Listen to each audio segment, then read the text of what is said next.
செய்தார், என்னை உயர்த்தி விட்டார். இனி நான் கலங்குவதில்லையே. பலன் அடைய செய்தார், என்னை மகிழச் செய்தார். இனி என்றும் பயம் எனக்கு இல்லையே.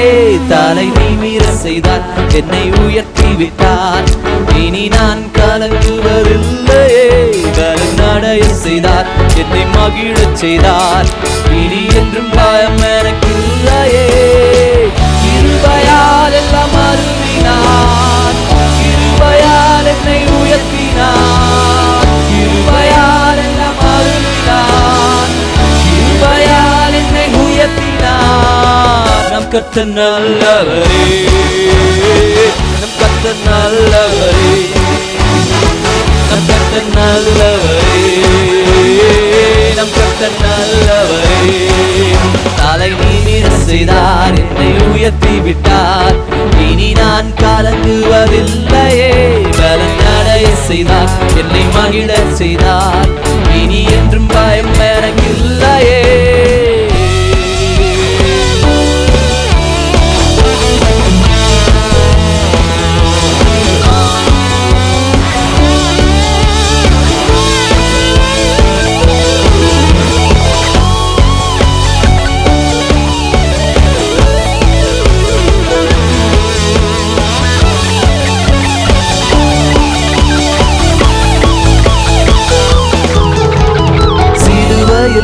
எந்தன் சிறுமையை சிதைத்திட்டார் ராஜனே. பெருமையை வேரோடு அழித்திட்டார் வெற்றியின் தேவனே. சிலுவையில் எந்தன் சிறுமையை சிதைத்திட்டார் ராஜனே. பெருமையை வேரோடு அறுத்திட்டார் வெற்றியின் தேவனே. கைகளில் பாய்ந்த ஆணியால் என் கரம் பிடித்தாரே. ரத்தம் பாய்ந்த தம் கால்களால் என்னை நடக்க செய்தாரே. கைகளில் பாய்ந்த ஆணியால் என் கரம் பிடித்தாரே. ரத்தம் பாய்ந்த தம் கால்களால் என்னை நடக்க செய்தாரே.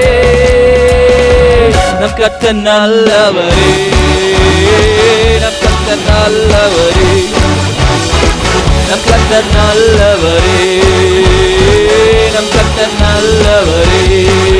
தலை நிமிர செய்தார், என்னை உயர்த்தி விட்டார். இனி நான் கலங்குவதில்லையே. பலன் அடைய செய்தார், என்னை மகிழச் செய்தார். இனி என்றும் பயம் எனக்கு இல்லையே.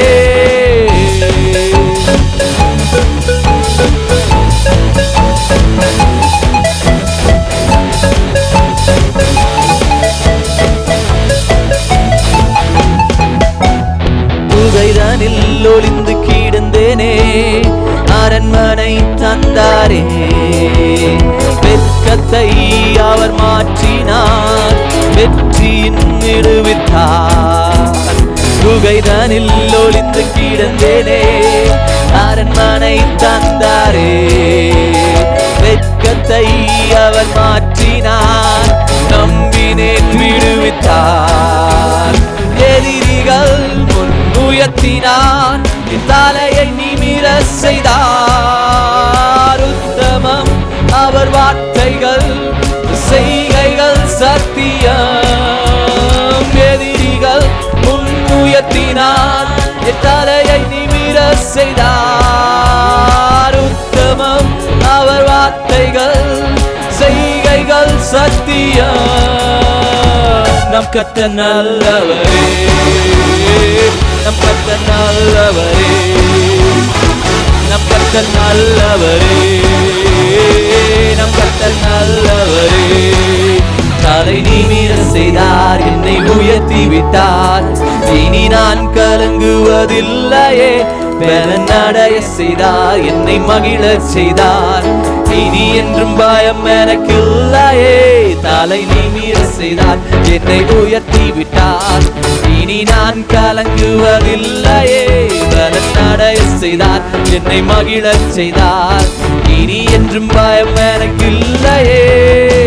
கிருபையால் எல்லாம் அருளினார், கிருபையால் என்னை உயர்த்தினார். எல்லாம் அருளினார், கிருபையால் என்னை உயர்த்தினார். நம் கர்த்தர் நல்லவரே, நம் கர்த்தர் நல்லவரே, நம் கர்த்தர் நல்லவரே, நம் கர்த்தர் நல்லவரே. 8 மாதங்களை முடித்து 9வது மாதத்திற்குள் வந்திருக்கிற உங்கள் ஒவ்வொருவரையும் கர்த்தர் ஆசீர்வதிப்பாராக. 8 மாதங்கள் எப்படி கடந்து போனது என்றே திரும்பி பார்க்கும் பொழுது மிகவும் ஆச்சரியமாக இருக்கிறது. கர்த்தர் நம் பேரிலே கிருபையாயிருந்து ஒவ்வொரு குடும்பத்தையும் கர்த்தர் போஷித்து காப்பாற்றி கொண்டு வருகிறார். இந்த 9வது மாதத்தின் துவக்கத்திலே நாம் பார்க்கும் பொழுது இந்த ஆண்டு நம்மோடு கூட ஆரம்பித்தவர்கள் எத்தனையோ பேர் இந்த உலகத்திலிருந்து மறைந்து போய்விட்டார்கள். உலகமெங்கிலும் தேவன் எனக்கும் உங்களுக்கும் கிருபையாக இன்னொரு மாதத்திற்குள் பிரவேசிக்க கிருபை செய்திருக்கிறார். இந்த செப்டம்பர் மாதத்தில் இருக்கிற ஒவ்வொரு நாளும் அதிகாலையில் எழுந்து நல்லா கர்த்தரை ஸ்தோத்திரம் பண்ணுங்க. நான் எப்போ பிரசங்கம் பண்ணினாலும் ஸ்தோத்திரம் பண்ணுங்க ஸ்தோத்திரம் பண்ணுங்கன்னே அதுதான் தேங்க்ஸ் கிவிங். தேங்க்ஸ். நமக்கு தீமை நடந்தாங்க கூட உங்கள் ஸ்தோத்திரத்தினால கர்த்தர் அது நன்மையாக மாற்றிடுவார். அதனாடி பயந்துக்கவே வேண்டிய அவசியம் இல்லை. நல்லா இந்த மாதத்தில் கர்த்தரை நீங்கள் ப்ரைஸ் பண்ணுங்கள். எதுக்குமே பயப்படாதீங்க, கலங்காதீங்க. கர்த்தருடைய வாக்குத்தத்த வசனங்கள் அப்பப்போ நீங்கள் எடுத்து எடுத்து உங்கள் வாயில் சொல்லி சொல்லி ஸ்தோத்திரத்தோடவே சொல்லு. என்னை வாளாக்காமல் தலையாக்குவீர், ஸ்தோத்திரம் ஸ்தோத்திரம் 10 ஸ்தோத்திரம் பண்ணுங்கள். அவர் தழும்புகளால் நான் குணமானேன்னு சொல்லி 10-30 ஸ்தோத்திரம் பண்ணுங்க.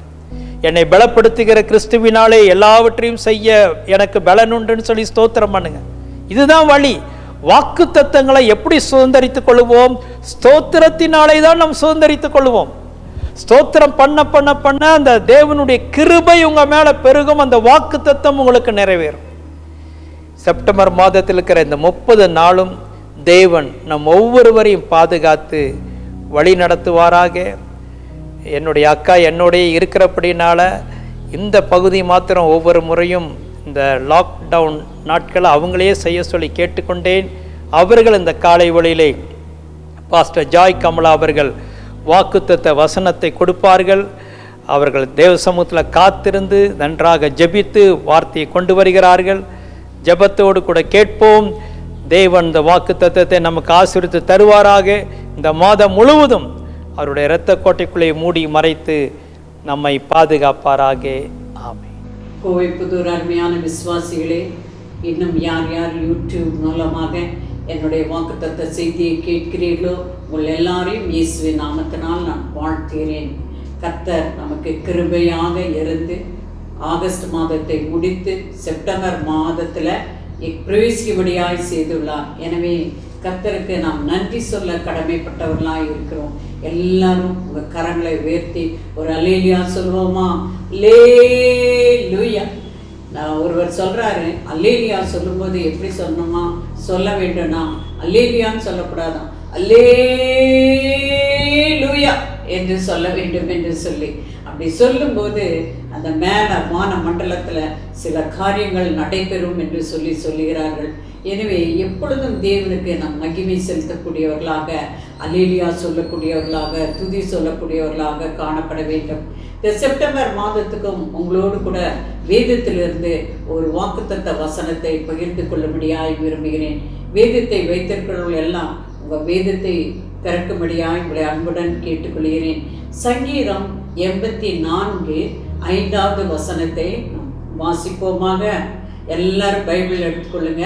சங்கீதம் 84:5 நான் வாசிக்கிறேன், நீங்கள் எல்லாரும் அதை பின்பற்றுங்க. உம்மிலே பலன் கொள்ளுகிற மனுஷனும் தங்கள் இருதயங்களில் செவ்வையான வழிகளை கொண்டிருக்கிறவர்களும் பாக்கியவான்கள். எவ்வளவு அருமையான வசனம் பாருங்க. நாம் இவ்வுலகத்திலே பாக்கியவான் பாக்கியவதி என்று வேதம் அழைக்கிறது. நம் பாக்கியவான் பாக்கியவதியாக இருக்க வேண்டும் என்றால் நம்முடைய வாழ்க்கையிலே 2 காரியங்கள் நமக்கு தேவை. ஒன்று, உண்மையிலே பலன் கொள்ளுகிற மனுஷனும். அப்ப தேவன்ல நம்ம என்ன பண்ணணும்? பலன் கொள்ளுகிற மனுஷனாய் இருக்க வேண்டும். ஒரு அல்லேலூயா சொல்வோமா? ரெண்டாவது, தங்கள் இருதயத்தில் செவ்வையான வழிகளை கொண்டிருக்கிறவர்கள். எனவே இருதயம் எப்படி இருக்கணும்? செவ்வையான வழிகளை கொண்டதாக காணப்பட வேண்டும். இந்த ரெண்டும் இருந்ததுன்னா நாம் இவ்வுலகத்திலே என்னவா இருக்கிறோம்? பாக்கியவான்களாக இருக்கிறோம், பாக்கியவதிகளாக காணப்படுகிறோம். ஒரு அல்லேலூயா சொல்வோமா? அல்லேலூயா. அடுத்தது இந்த வசனத்தை நாம் தியானிப்போம். முதல் பாகத்தை நாம் தியானிப்போம். உண்மையிலே பலன் கொள்ளுகிற மனுஷன் என்று சொல்லி பார்க்கிறோம். இப்பொழுது நம் பலனை குறித்து பார்ப்போம்.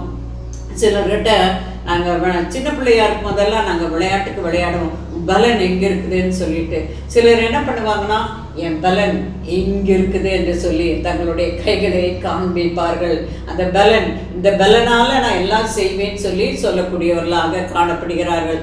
உதாரணமாக கோலியாத்தை எடுத்துக்கொண்டா, தன்னுடைய பலத்தை நம்பினவனாய் அந்த யுத்த களத்திலே வரக்கூடியவனாக காணப்பட்டான். சிலர் தன்னுடைய பலத்திலே நம்பிக்கை உடையவர்களாக காணப்படுகிறார்கள். இன்னும் சிலரை எடுத்துக்கொண்டா பணத்திலே அவர்களுடைய பலனை காட்டக்கூடியவர்களாக இருக்கிறார்கள். அவர்கள் என்ன நினைக்கிறாங்கன்னா, என் பணத்தினால எல்லாத்தையும் செஞ்சிடலாம், எல்லாத்தையும் சாதிச்சிடலாம் என்று நினைக்கக்கூடியவர்களாக காணப்படுகிறார்கள். இன்னும் சிலரை எடுத்துட்டா அவங்க இந்த நெஞ்சை தட்டி, என்னுடைய சாமர்த்தியத்தினால நான் இதையெல்லாம் செய்தேன் என்று சொல்லி தங்கள் சாமர்த்தியத்தை குறித்து பெருமை பாராட்டக்கூடியவர்களாக இருக்கிறார்கள். ஆனால் வேதம் என்ன சொல்லுகிறது? உபாகமம் 8ஆம் அதிகாரம் 17வது வசனத்தை வாசிக்கினா, என் சாமர்த்தியமும் என் கைபலனும் இந்த ஐஸ்வர்யத்தை சம்பாதித்தது என்று நீ உன் இருதயத்தில் சொல்லிக் கொள்ளாமலும் இருக்க எச்சரிக்கையாயிரு என்று சொல்கிறது. இப்போ உன் சாமர்த்தியமும் உன் கைபலனோ எதையும் செய்வதில்லை. எதனால? தீப பலத்தால தான் நமக்கு எல்லா காரியங்களையும் நம்மால செய்ய முடியும். அடுத்தது 4வது, செல்வ பெருக்கு. சங்கீதம் 52:7 நம்ம வாசித்து பார்த்தா, இதோ தேவனை தன் பலனாக எண்ணாமல் தன் செல்வ பெருக்கத்தை நம்பி. சிலர் தேவனை தன் பலனா எண்ணாம தன் செல்வ பெருக்கை நம்பக்கூடியவர்களாக இருக்கிறார்கள். தன் தீவினையில் பலத்து கொண்ட மனுஷன் இவன்தான் என்பார்கள் என்று சொல்லி பார்க்கிறோம். எனவே எல்லாமே அழியக்கூடியதாக இருக்கிறது. தேவனுடைய பிள்ளைகளாகிய நமக்கு என்ன தேவைன்னா, நாம் நம் பலனை சார்ந்து கொள்ளாமல் தேவ பலனை சார்ந்தவர்களாய் காணப்பட வேண்டும். ஒரு அல்லேலூயா சொல்வோமா? இவ்வுலகத்துல பிறந்த எல்லா மனுஷருக்கும் பிரச்சனை இருக்குது, பாடு உண்டு, கவலை உண்டு, அடுத்தது வியாதி உண்டு, கஷ்டங்கள் உண்டு, நஷ்டங்கள் உண்டு, தோல்வி உண்டு, சோர்வு உண்டு, பலவீனம் உண்டு, கடன் உண்டு, பலவித காரியங்கள் காணப்படுகிறது. அப்ப இவற்றையெல்லாம் நாம் மேற்கொள்ளணும்னா நமக்கு என்ன வேணும்னா தேவ பலன் தேவைப்படுகிறது. ஒரு அல்லேலூயா சொல்வோமா? தேவ பலன் இல்லாம எதையுமே நம்ம இந்த உலகத்துல சாதிக்க முடியாது. நமக்கு தேவ பலன் தான் எல்லா காரியத்திலும் நமக்கு விடுதலை தரக்கூடியதாக இருக்கிறது. உதாரணமா சரீரம் பலவீனப்படும் போது, நம்ம வியாதியா இருக்கும்போது எப்படி ஃபீல் பண்றோம்? பலவீனமா ஃபீல் பண்றோம். ஆனா வேதம் என்ன சொல்லியது? பலவீனன் தன்னை பலவான் என்று சொல்வான் என்று சொல்லி. இன்னைக்கு காலையில பலவீனமா இருக்கிறியா? உன்னை பார்த்து சொல்லு, நான் பலமா இருக்கிறேன் என்று சொல்லு. காலையில எடுத்துக்கொண்டா அவன் என்ன சொல்றான்? அப்பொழுது இருந்த பலம் இப்பவும் என்னோட இருக்கிறது என்று சொல்லி. இப்ப வயசானவங்களெல்லாம் எடுத்துட்டா எனக்கு பலனே இல்லை, எல்லா பலனும் போயிடுச்சுன்னு சொல்லுவாங்க. இல்லை, நம்ம காலையில போல அறிக்கையிடணும். சின்ன வயசுல எனக்கு என்ன பலன் இருந்ததோ அதே பலன் இப்பொழுதும் எனக்குள்ளாக காணப்படுகிறது என்று சொல்லி நாம் சொல்ல வேண்டும். இப்பொழுதும் நம் பலனை குறித்து பார்ப்போம். நம் பலன் எங்கே இருக்கிறது என்று சொல்லி பார்ப்போம். எல்லாருக்கும் தெரிஞ்ச காரியத்தை தான் நான் சும்மா சொல்லிட்டு போறேன். நெகேமியா 8ஆம் அதிகாரம் 10ஆம் வசனத்துல கடைசி பாகம் எல்லாருக்குமே தெரிஞ்சிருக்கும். கர்த்தருக்குள் மகிழ்ச்சியாய் இருப்பதே உங்களுடைய பலன் என்று சொல்லி பார்க்கிறோம். ஒரு அல்லேலூயா சொல்வோமா? எல்லாம் முகத்தை சந்தோஷமா வைங்க. என்னன்னா, இப்ப கொரோனா சமயத்துல நிறைய பேருக்கு வேலை இல்லை. அப்ப வேலை இல்லாத சமயம் சம்பளம் இருக்காது. நிறைய பேருக்கு லோன் இது பண்ணியிருப்பாங்க. அந்த லோன் கட்டுறதுக்கு காசு இல்லை. அப்ப கடன் வாங்க வேண்டியதா இருக்குது, பிள்ளைகளுக்கு ஃபீஸ் கட்ட வேண்டியதா இருக்குது, சாப்பாட்டுக்குரிய காரியங்கள் எல்லாம் பார்க்க வேண்டியதா இருக்குது. அப்ப இதெல்லாம் என்ன பண்ணுதுன்னா நமக்கு மனதுல ஒரு உளைச்சலை கொடுக்கக்கூடியதாக இருக்கிறது. இதையெல்லாம் நினைக்கும் போதே என்ன ஆயிருது? நம்மளுக்கு சந்தோஷமெல்லாம் போயிருது. இன்னைக்கு அநேகர் இப்படிப்பட்ட காரியங்களால என்ன பண்றாங்க? தற்கொலை செய்யக்கூடியவர்களாக காணப்படுகிறார்கள். ஆனால் தேவனுடைய பிள்ளைகளாகிய நாம் தற்கொலையும் செய்ய வேண்டாம், கவலையும் பட வேண்டாம். ஏனென்றால் நமக்கு தேவன் எல்லாம் முற்றிலும் பலனாக காணப்படுகிறார். ஒரு அல்லேலூயா சொல்வோமா? எனவே வேதம் என்ன சொல்லுறதுன்னா, கர்த்தருக்குள் மகிழ்ச்சியாய் இருப்பதே தேவனுடைய என்னுடைய பலன் என்று சொல்லக்கூடியதாக இருக்கிறது, உங்களுடைய பலன். எனவே நீங்க எல்லாம் சொல்லுங்க, கர்த்தருக்குள் மகிழ்ச்சியாய் இருப்பதே என்னுடைய பலன் என்று சொல்வோமா? ஆமென். எனவே உன் பலன் எங்க இருக்குதுன்னா கர்த்தருக்குள் மகிழ்ச்சியாய் இருப்பதுதான். சாத்தானுடைய வேலை என்னன்னா நம்ம மகிழ்ச்சியை திருடுவது. அவனுக்கு இதே வேலை தான், நம்ம மகிழ்ச்சியை திருடி நம்மளை அப்படியே சோர்வுல உட்கார வச்சு, அப்படியே கஷ்டத்துல உட்கார வச்சு, அதை பார்த்து அவன் சந்தோஷப்படுவான். எனவே சாத்தானுக்கு நம்ம சந்தோஷத்தை கொடுக்க கூடாது. அப்ப நம்ம என்ன பண்ணணும், நம்மளுக்கு என்ன இருந்தாலும் இல்லைனாலும் கர்த்தருக்குள்ளாக நாம் மகிழ்ச்சியாக இருக்க வேண்டும். ஆமென். வேதத்திலே நாம் பார்க்கும்போது ஆபகுக் 3ஆம் அதிகாரம் 17 to 19 எல்லாருக்கும் தெரிஞ்ச வசனம். எனவே நான் அதை வாசிக்கிறேன். அத்திமரம் துளிர் விடாமற் போனாலும், திராட்சை செடிகளில் பழம் உண்டாகாமற் போனாலும், ஒலிவ மரத்தின் பலன் அற்று போனாலும், வயல்கள் தானியத்தை விளைவியாமற் போனாலும், கிடையில் ஆட்டு மந்தைகள் முதலற்று போனாலும், தொழுவத்திலே மாடு இல்லாமற் போனாலும், நான் கர்த்தருக்குள் மகிழ்ச்சியாயிருப்பேன், என் ரட்சிப்பின் தேவனுக்குள் களி கூறுவேன் என்று சொல்லக்கூடியவராக இருக்கிறார். இப்படி நம்ம சொல்ல முடியுமா? ஏதாவது இல்லைன்னா நம்ம என்ன பண்ணுறோம், பாட்டு பாடுறோம். அது இல்லை இது இல்லை அப்படின்னு சொல்லி பாட்டு பாடுறோம். ஆனால் இங்கே ஆபகுக் எவ்வளோ அழகாக சொல்லக்கூடியவராக இருக்கார். அது மட்டுமல்ல, நான் கர்த்தருக்குள் மகிழ்ச்சியாயிருப்பேன், ஆண்டவராகிய கர்த்தர் என் பலன் என்று சொல்லுகிறார். இன்னைக்கு நீங்கள் கூட சொல்கிறீங்களா? ஆண்டவராகிய கர்த்தர் தான் என் பலன். எனக்கு இருந்தாலும் சரி இல்லாவிட்டாலும் சரி, நான் எப்போதும் மகிழ்ச்சியாக இருப்பேன், நான் எப்போதும் ஆண்டவரை துதிப்பேன் என்று சொல்லி ஆண்டவருக்குள்ள நம்ம என்ன பண்ணணும், பலன் அடையக்கூடியவர்களாக இருக்க வேண்டும். ஒரு அல்லேலூயா சொல்வோமா? ஆமீன். அடுத்தது 2வது பாயிண்ட்டுக்கு நான் போகும்படியாக விரும்புகிறேன். 2 சாமுவேல் 30ஆம் அதிகாரம் 4வது வசனம் உங்க எல்லாருக்குமே தெரியும். தாவீதும் அவனுடைய அந்த கூட இருந்த ஜனங்களும் ஒரு 600 பேர் என்ன பண்ணுறாங்கன்னா சிக்லாக்கு வராங்க. இந்த சிக்லாக்கு வந்தோடனே அந்த சிக்லாக் பட்டணம் சுட்டெரிக்கப்பட்டு இருக்கிறது. அந்த ஆட்களுடைய எல்லா மனைவி பிள்ளைங்க பெரியோர் சிறியோர் எல்லாரையும் சிறைப்பிடிச்சிட்டு போயிட்டாங்க. அப்போ கூட இருந்தவங்களும் தாவீதும் என்ன பண்ணுறாங்க, தங்களில் பலன் இல்லாத வரைக்கும் அழுதார்கள் என்று சொல்லி வேத வசனம் சொல்லக்கூடியதாக இருக்கிறது. ஒருவேளை இன்னைக்கு காலையில் நீ கூட ஏதாவது ஒரு காரியத்துக்காக அழுது கொண்டு இருக்கலாம். ஆண்டவரே, நான் உங்களைத்தானே நம்பியிருந்தேன், எனக்கு இப்படி ஆயிடுச்சே என்று சொல்லி ஒருவேளை வாழ்க்கை அழுகையாக காணப்படலாம். தாவீதும் அவன் கூட இருந்தவங்க என்ன பண்ணுறாங்க, அழுகக்கூடியவர்களாக காணப்பட்டார்கள். அப்போ தாவீது என்ன பண்ணுறான்னா கர்த்தருக்குள் தன்னை திடன்படுத்தி கொண்டான். இந்த வேளையில நீங்க என்ன பண்ணணும்னா, உங்களுக்கு பிரச்சனை வரும்போது, கஷ்டங்கள் வரும்போது, அழுக வரும்போது, நம்ம ஆண்டவர் செத்து போகல, நம்ம ஆண்டவர் உயிரோடு இருக்கிறார். எனவே அவருக்குள்ள நம்ம என்ன பண்ணணும், நம்மை திடப்படுத்திக் கொள்ள வேண்டியது அவசியமாய் இருக்கிறது. ஒரு அல்லேலூயா சொல்வோமா? ஆனா அந்த கூட இருந்த ஜனங்கள்லாம் தாவீதை கொல்லணும்னு நினைக்கிறாங்க. அப்ப எப்படி இருந்திருக்கும் பாருங்க. தாவீது தனித்து நிற்கிறான், இவங்க இத்தனை பேரும் ஒன்னா இருக்காங்க. ஆனாலும் தாவீது என்ன பண்ணல, தேவனை விடவில்லை, தேவனை கெட்டியாக பிடித்து கொள்கிறான். ஆண்டவர்கிட்ட கேட்கிறான், ஆண்டவரே, நான் அந்த தண்டை பின்ன போய் எல்லாத்தையும் மீட்டுக்கொள்ளலாமான்னு சொல்லி கேட்கிறான். இப்போ ஆண்டவர் சொல்றார், நீ போ, எல்லாவற்றையும் மீட்டுக்கொள்வாய் என்று சொல்றாரு. அதே போல தாவீது என்ன பண்றான், இழந்த அத்தனையும் திருப்பி கொண்டு வரக்கூடியவனாக காணப்பட்டான். ஒரு அல்லேலூயா சொல்வோமா? கர்த்தரை நம்ம தெய்வமாக கொண்டு அவர் மேலே நம்பிக்கை வைக்கும் போது உன் வாழ்க்கையில் இந்த கொரோனா டைமில் என்னென்ன இழந்தையோ அத்தனையும் ஆண்டவர் உனக்கு திருப்பி தர வல்லவராக இருக்கிறார். நாம் என்ன பண்ணணும்னா கர்த்தருக்குள்ள நம்ம திடனாக இருக்க வேண்டும். என் தேவன் இழந்த எல்லாவற்றையும் எனக்கு திருப்பி தருவார் என்ற நம்பிக்கை, அந்த விசுவாசம் நமக்கு அதிகமாக தேவையாக காணப்படுகிறது.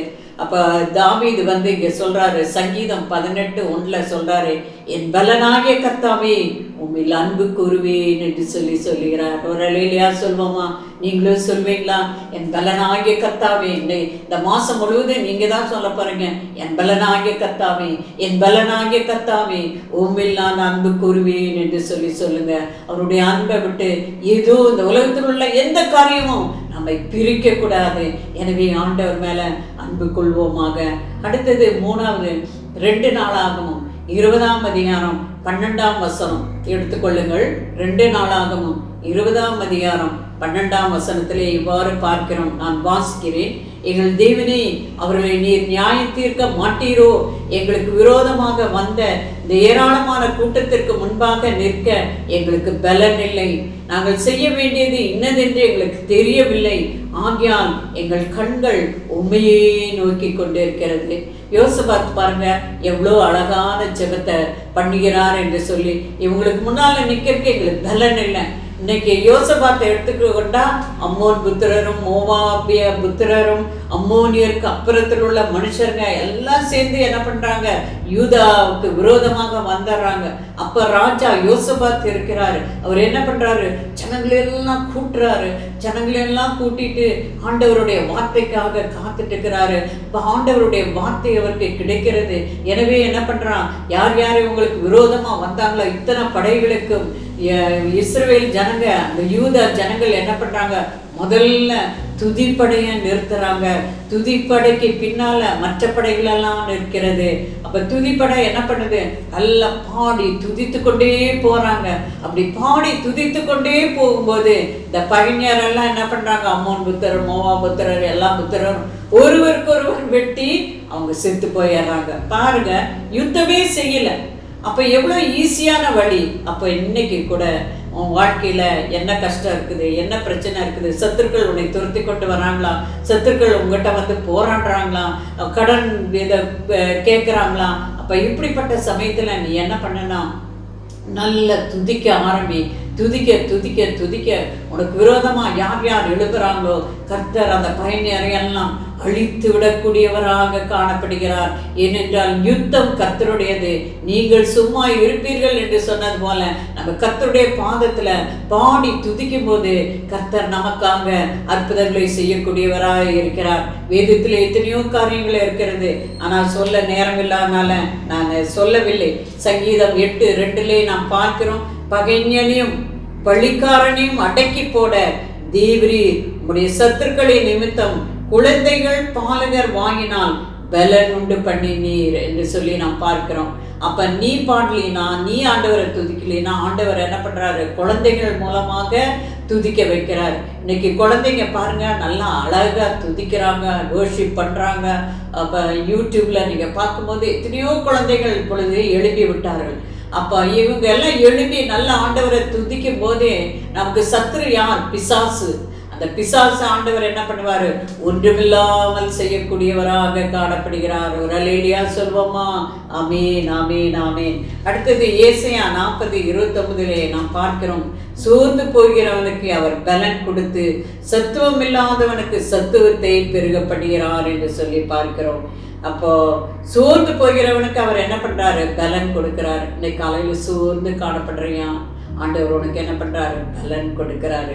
அடுத்தது சத்துவம் இல்லாதவனுக்கு ஆண்டவர் என்ன பண்றாரு, சத்துவத்தை பெருக செய்யக்கூடியவராக காணப்படுகிறார். பைபிள்ல சொல்லும் போது என்னை பலப்படுத்துகிற கிறிஸ்துவினாலே எல்லாவற்றையும் செய்ய எனக்கு பலன் உண்டு என்று சொல்லி பார்க்கிறோம். உனக்கு எல்லாவற்றையும் செய்யக்கூடிய பலனை மேல பரலோகத்திலிருந்து தேவன் உனக்கு கொடுக்கக்கூடியவராக இருக்கிறார்.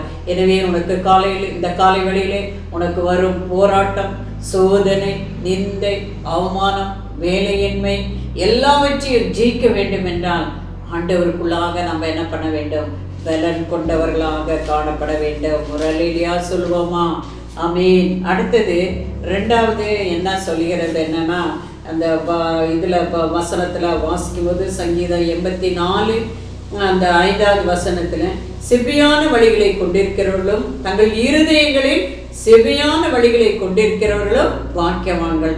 அப்ப நம்ம இருதயம் எப்படி இருக்கணும், செவ்வியான வழிகளை கொண்டவைகளாக காணப்பட வேண்டும். தாறுமாறா காணப்படக்கூடாது, கோணலா காணப்படக்கூடாது.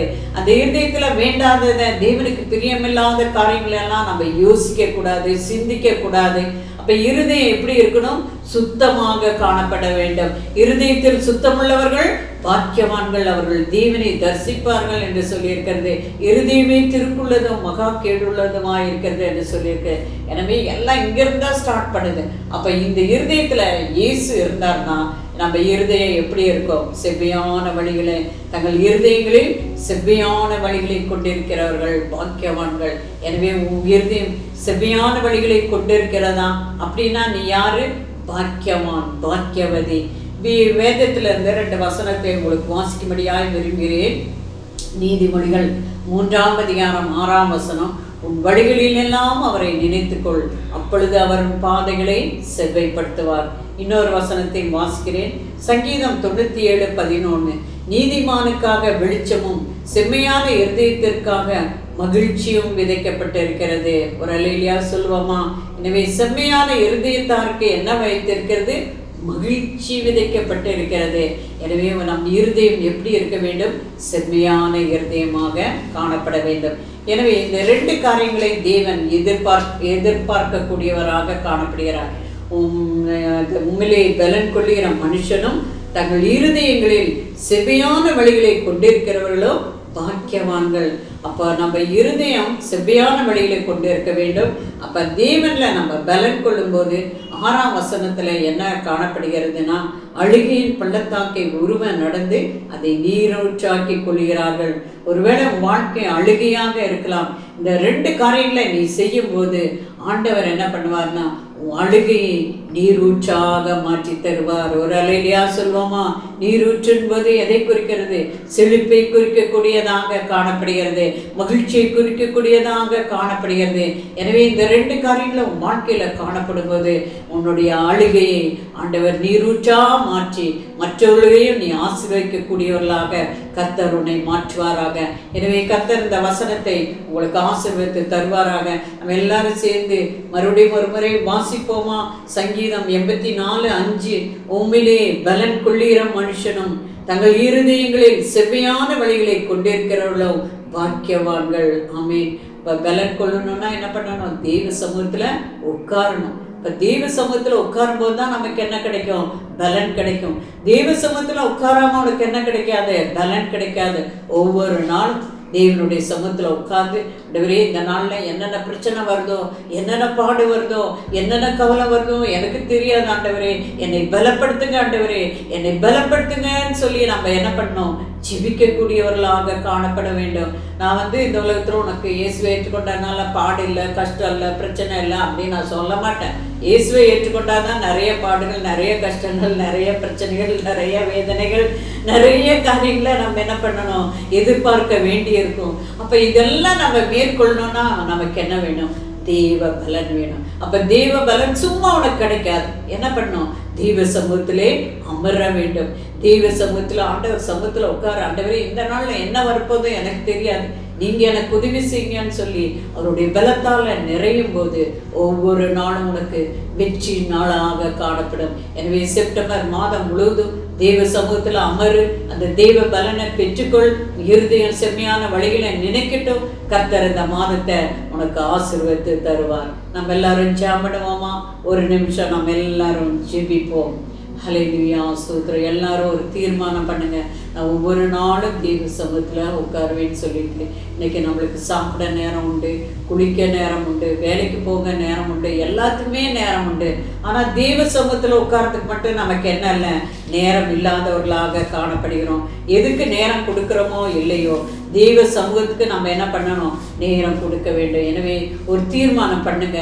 யார் யார் ஆண்டவருடைய சமூகத்தில் உட்காராமல் இருக்கீங்களோ இந்த நாளில் நீங்கள் ஒரு தீர்மானம் பண்ணுங்க. ஆண்டவரே நான் உங்கள் சமூகத்தில் உட்காருவேன்ப்பா, ஒவ்வொரு நாளுக்குரிய அந்த பலனை இடத்துல நான் பெற்றுக்கொள்வேன் என்று சொல்லி ஆண்டவரிடத்துல சொல்லுவாயா?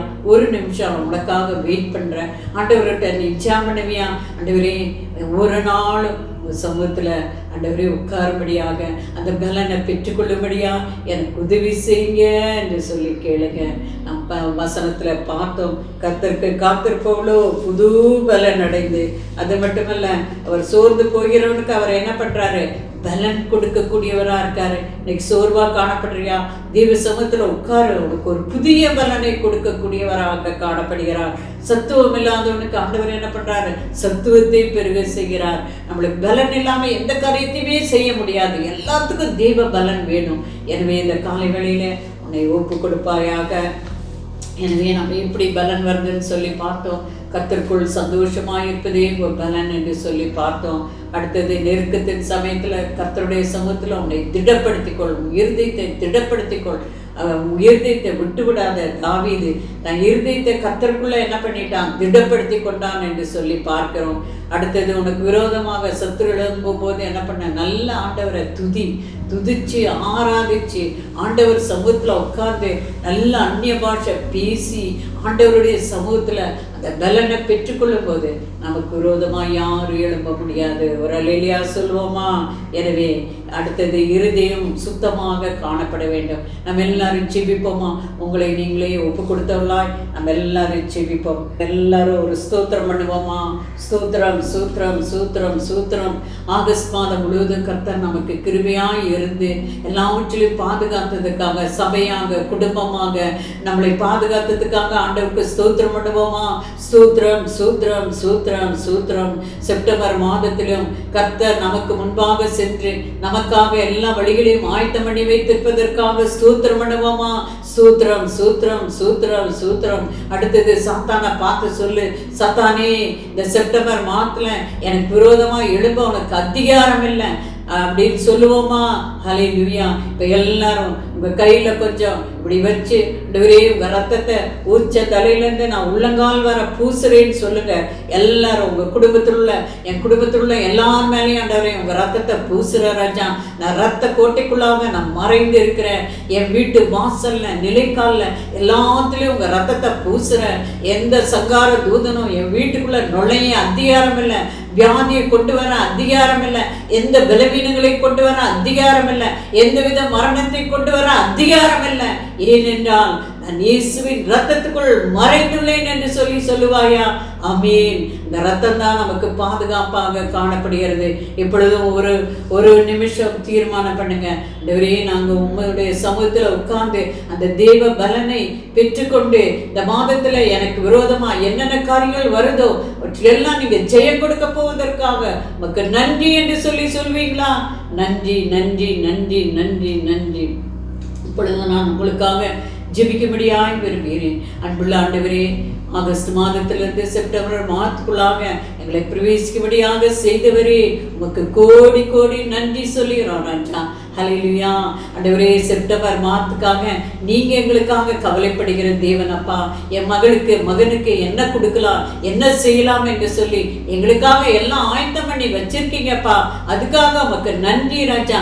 விசுவாசத்தோடு நாங்கள் அவற்றையெல்லாம் நாங்கள் பெற்றுக்கொள்கிறோம் ராஜா. ஆண்டவரே, எங்களுக்கு என்ன நம்ம ஆசீர்வாதம் இந்த செப்டம்பர் மாதத்தில் வரணுமோ ஒன்றை கூட சாத்தானுக்கு தடுத்து நிறுத்த அதிகாரம் இல்லை ராஜா. எங்களை உடைய செட்டைகளுக்குள்ளாக மூடுங்க. எங்க குடும்பத்தில் உள்ள ஒவ்வொருவரையும் உடைய செட்டைகளுக்குள்ளாக மூடுங்க ஆண்டவரே. எங்க மேலேயும், எங்க பிள்ளைங்க மேலேயும், எங்க வீட்டுல, நிலைக்கால்ல, வாசல்ல, எல்லா இடத்துலயும் உங்க ரத்தத்தை தெளிக்கிறோம் ராஜா. உங்க ரத்தம் தெளிக்கப்பட்ட இடத்துல சங்கார தூதன் நுழைய அதிகாரம் இல்லை. பிசாசு வீட்டுக்குள்ள பிரச்சனை கொண்டு வர அதிகாரம் இல்லை. சண்டைகளை கொண்டு வர அதிகாரம் இல்லை.